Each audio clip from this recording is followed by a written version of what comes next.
Bonjour. Salut. Depuis une petite décennie déjà, la France et une bonne partie de l'Europe vivent au rythme des bicentenaires napoléoniens. Comme Napoléon Bonaparte a occupé le devant de la scène militaire et politique de 1796 à 1815, on n'en finit pas de célébrer des anniversaires et il se passe toujours quelque chose sur le front des commémorations impériales. Le règne fut court mais très intense. En même pas 20 ans, Napoléon marque le vieux continent par son ambition, ses conquêtes, mais aussi en modernisant la société d'alors.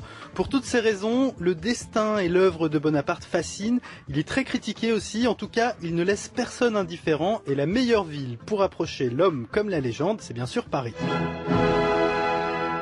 Aujourd'hui, on part sur les traces de Bonaparte dans Paris et ses environs. Il y a placé le centre de son pouvoir, monuments, musées, châteaux. Notre émission est donc de style empire assurément cette semaine. C'est Alexia Gaillard qui a arpenté les rues de notre capitale à la recherche du plus célèbre des Corses. Si on cherche Napoléon, l'adresse parisienne qui s'impose, ce sont les Invalides. C'est ça, Alexia Gaillard ? C'est là que tout s'achève, mais c'est ici que tout peut commencer dans notre découverte. Le grand hôpital militaire construit au XVIIe siècle par Louis XIV abrite le tombeau de l'empereur, mais aussi le musée de l'armée.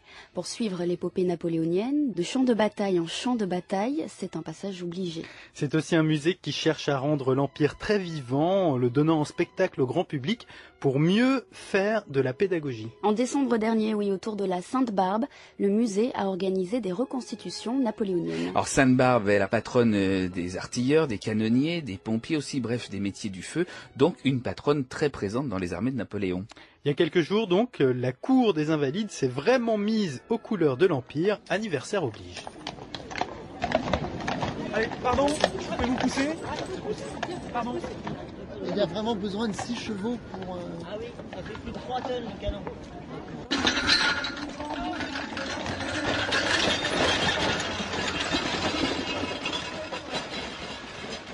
Sylvie Lelu, conservateur du département artillerie au musée de l'armée.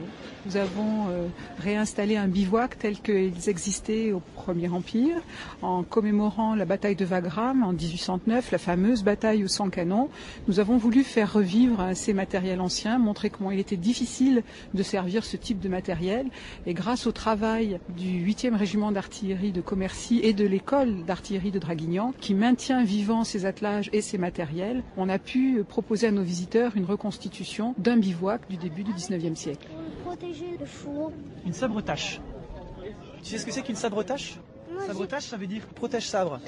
J'ai pas ça. Par contre, j'ai une... Tu sais, ce qui sert à protéger là, le sabre quand il rappe sur quelque chose.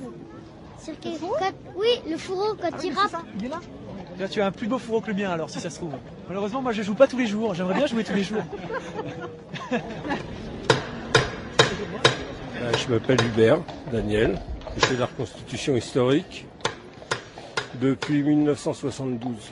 Et là, qu'est-ce que vous portez comme tenue ? Je porte la tenue d'écurie ou de forgeron, maréchal Ferrand, du train d'artillerie de la garde. Ça, c'est la forge modèle 1765, la forge dite de plaine. C'est le modèle léger. Pourquoi ? Par rapport au modèle à 4 roues. Où est-ce qu'on a trouvé cette forge-là à l'époque ? Derrière toutes les armées. Donc il se déplaçait avec la forge pour pouvoir en permanence. Voilà, c'est un service entretien, en fait, par rapport à ce qui se fait maintenant, vous voyez. Service entretien de quoi ? Des véhicules hippomobiles et de la ferrure des chevaux. Le foyer est attisé avec un soufflet, vous voyez derrière là le foyer. C'est très simple mais très efficace. Bonjour les garçons. Là vous avez un petit questionnaire, c'est ça ? Oui. Alors comment ça marche ? Bien. Répondre aux questions et après on aura tout bon. Et qu'est-ce que vous savez vous sur Napoléon alors ? Qu'il a fait beaucoup de guerres. Il a gagné la première guerre de navigation. La guerre de 100 ans, c'était avec Napoléon ? Non, c'était bien avant mon père. Et après, Napoléon, il était allé on l'a envoyé sur une île et il est mort d'un cancer de l'estomac. Vous avez des garçons qui sont très au courant. Hein. Ils adorent ici. Leur grand-père est général, c'est pour ça. Et lui-même artilleur. Et donc, pour vous aussi, Napoléon, c'est un personnage, j'imagine C'est un personnage qui, effectivement, pas mal fait de choses pour la France, mais qui a aussi eu un côté un peu sombre avec toutes les guerres qu'il a pas seulement perdues, mais auxquelles beaucoup de Français ont perdu la vie. Donc c'est une puissance quant à la construction d'un État moderne, mais plus ambigu quant au résultat sur le plan humanitaire, on va dire. Oui, le paradoxe de tout ce personnage. Comme tous les grands conquérants. Ils ne le font pas tout seuls. Non, mais pas les doigts dessus. Voilà, tu passes à ton petit copain. Moi, je représente un maréchal des logis, c'est-à-dire sous-officier de la garde impériale. Vous êtes sur cheval? Oui, on est à cheval. Les fusils, c'est des vrais? Ah, les fusils, c'est des vrais, oui. C'est des vraies baïonnettes aussi? Ah, les baïonnettes sont des vrais aussi. Et quand on fait des reconstitutions, on fait très attention pour pas qu'il y ait d'accident.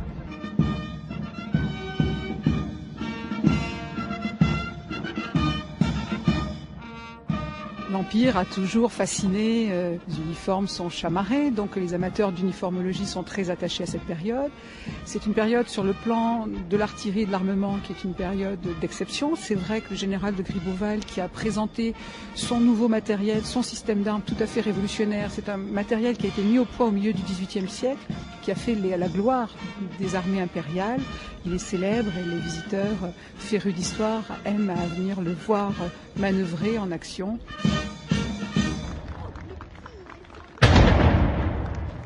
Impressionnant le gros canon Gribeauval qui tonne en plein Paris et qui peut tirer 2 coups à la minute. Il était sur tous les champs de bataille de l'Empire. Débris du Grand Empire et de la Grande Armée, colonne, d'où si haut parle la renommée. Je t'aime. L'étranger t'admire avec effroi. J'aime tes vieux héros sculptés par la victoire et tous ces fantômes de gloire qui se pressent autour de toi. J'aime avoir sur tes flancs colonnes étincelantes revivre ces soldats quand leurs ondes sanglantes ont roulé le Danube et le Rhin et le Pô. Tu mets comme un guerrier le pied sur ta conquête. J'aime ton piédestal d'armure et ta tête dont le panache est un drapeau.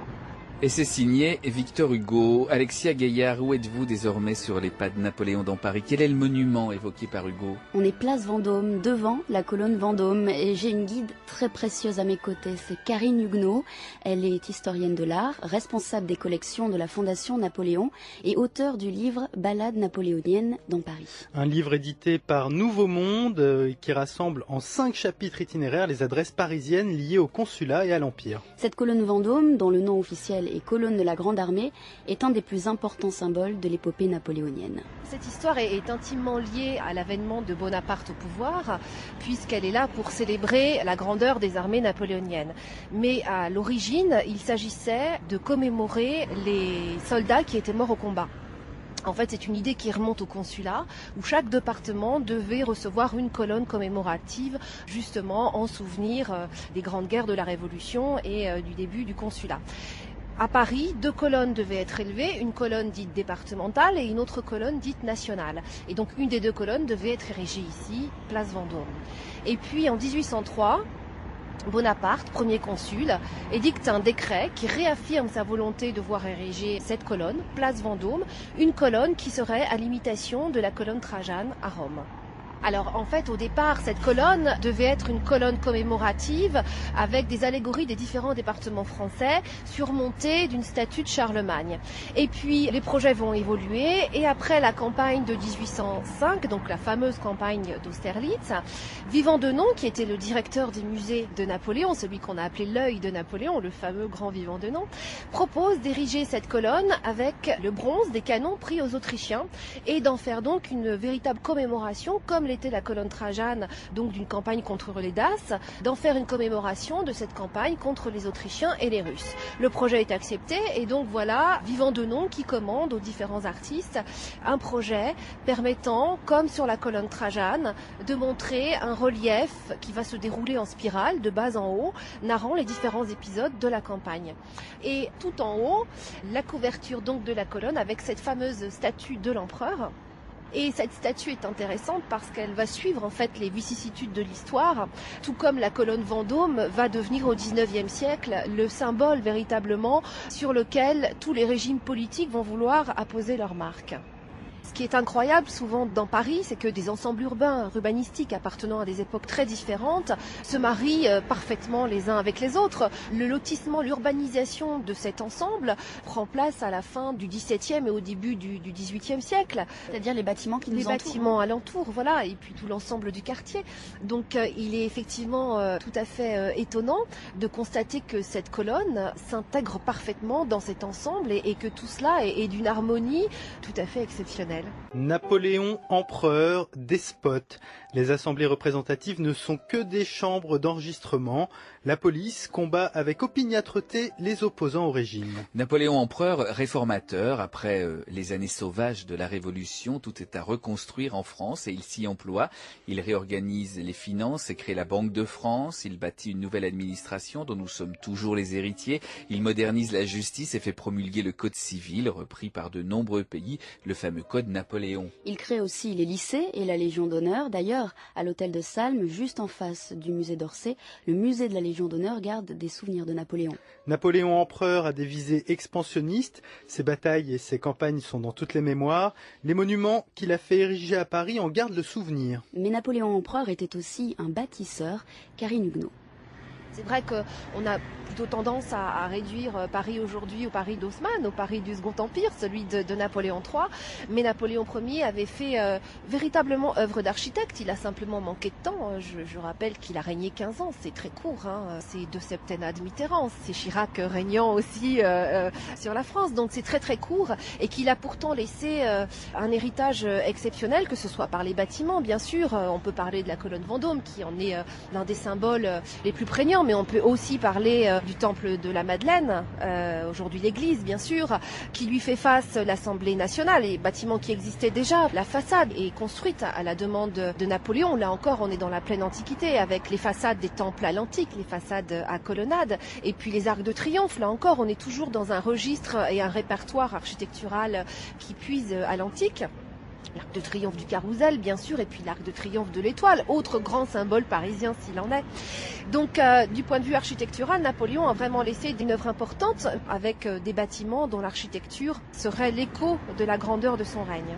Où est-ce qu'il vivait à Paris, Napoléon, Alexia ? Le principal palais impérial était celui des Tuileries, construit au XVIe siècle par Catherine de Médicis.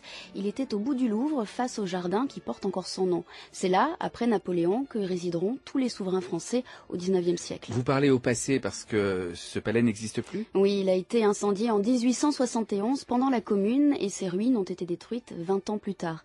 Le château de Saint-Cloud, la résidence d'été de Napoléon, aux portes de Paris, dominant la Seine, a subi le même sort. 2 grands palais royaux, Compiègne et Fontainebleau, à respectivement 40 minutes et 1 heure de Paris, ont servi de résidence impériale et on peut y admirer de luxueux appartements. À Compiègne, notamment, la chambre de Marie-Louise, la 2e épouse de Napoléon, est très richement décorée. À Fontainebleau, les appartements intérieurs de l'empereur, la salle du trône et un musée consacré à Napoléon et à sa famille se visitent. C'est dans la célèbre cour du Cheval Blanc aussi que Napoléon a fait ses adieux à ses proches et à sa garde avant de partir en exil pour l'île d'Elbe le 20 avril 1814. On l'appelle d'ailleurs aussi la cour des adieux. Et n'oublions pas que si Napoléon n'a pas résidé au château de Versailles, il a utilisé le Grand Trianon. Mais pour bien approcher l'homme aujourd'hui dans son intimité, il faut aller chez lui dans sa résidence privée de Malmaison. Le château de Malmaison n'est qu'à 10 km de Paris, n'est-ce pas Alexia ? Oui, et c'est un domaine qui a été acheté en 1799 par Joséphine et Napoléon, qui l'investissent quand Bonaparte rentre de la campagne d'Égypte. Alain Pougetou est un des conservateurs du musée national du château de Malmaison. Le couple s'installe ici et on sait que Napoléon va y venir assez souvent pendant les premières années du consulat. Après cela, progressivement, il devient un personnage public, vivant totalement différemment, est obligé de s'installer à Saint-Cloud et là, effectivement, la vie devient totalement différente et Malmaison, si Malmaison le reçoit encore souvent, ça n'est plus aussi fréquemment que pendant les 2-3 premières années du règne où là, effectivement, Malmaison est un peu le cœur de la France avec parfois même des réunions de travail très importantes sur des sujets pour lesquels Bonaparte consulte lui-même directement ses conseillers sans passer par tout le formalisme du système gouvernemental. Un écrin 17e siècle, un peu austère extérieurement, pour des décors entièrement empire. Les souvenirs sont là par centaines, objets, costumes, tableaux et surtout appartements meublés. Ce sont les architectes phares de l'Empire, Percier et Fontaine, qui œuvrent au décor intérieur, très influencés par le retour à l'antique et les couleurs franches. C'est un plaisir de voir comment ça a été remeublé, comment ils ont cherché partout des meubles prestigieux et puis de pouvoir admirer également la qualité des bronzes. Pas la salle à manger. Pourquoi ? Qu'est-ce qu'il y a dans la salle à manger ? Elle est très légère, très belle, très rose, vert amande. Pour le coup, elle est féminine, aérée, très moderne. On était très séduits par le sol aussi. Nous avons été aussi très étonnés en entrant. Il y a une odeur de château de province. Il n'y a pas du tout l'odeur des châteaux parisiens. Les odeurs des châteaux parisiens sont beaucoup plus froides. Là, on sent une odeur de campagne un peu. Ça s'explique pas. Les odeurs s'expliquent pas. Voilà. Ici à la Malmaison, passage obligé d'un itinéraire sur Napoléon, on est vraiment dans la vie privée du premier consul et de l'empereur. Après le divorce avec Joséphine, Napoléon laisse le domaine à son ex-épouse dont il reste proche et qui garde même son titre d'impératrice. Joséphine n'avait pas sa pareille pour mettre en valeur le luxe, l'élégance et le raffinement des arts décoratifs de son temps. C'est particulièrement sensible à la Malmaison et surtout dans sa chambre.